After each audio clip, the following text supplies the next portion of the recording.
Whether we know it or not, we've all been touched by the brilliant words of Tennessee Williams.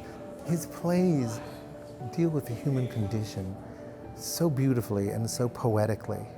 You can find there's so much meaning deep within it, and also on the surface. They can be entertaining, they're tragic, they're funny. There's something about the mixing of the poetry with the theatricality that has always intrigued me. I'm so glad to be here in St. Louis again. I was so impressed with the community and the theater and arts community here. We're in our 4th year. We have a main stage production, which this year is The Night of the Iguana at the Grandel Theater. And we've added a production upstairs, a second stage production of A Lovely Sunday for Creve Coeur, which is Williams' sort of unknown comedy, and it takes place in St. Louis. In both plays, many disparate and maybe desperate personalities converge onto one place, and I think they're all seeking connection and love. People need human contact, Betsy, honey. Night of the Iguana has been my favorite play since I was a kid. I love Mexico, I love the characters in this play. And A Lovely Sunday for Creve Coeur, I really wanted to see a good production of it, and I hadn't before. I knew 4 women who would be excellent in the roles and a perfect director for the play, and I think St. Louis will get a kick out of all the local references in it as well.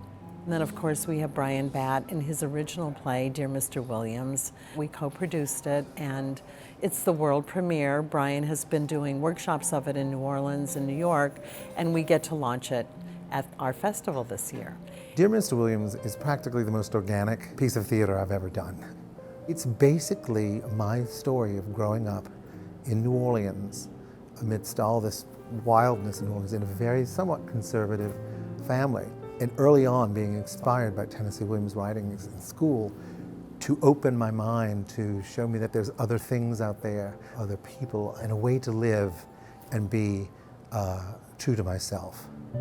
We have 4 really top-notch panels with scholars from all over the country. It's an important piece of the festival, I think, because there is so much to know about Williams and the approach to his writing and the fact that he was a poet as much as a playwright, and how his childhood and rearing in St. Louis really influenced a lot of his work.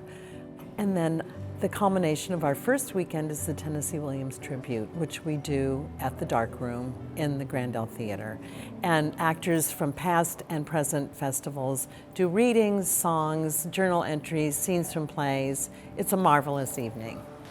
We're going to clean up in this place. You Betsy are. I'm very proud of the quality of our work and how we've really grown every year into what it is today. And we hope every year it gets bigger and better. And I do believe now that we're here to stay.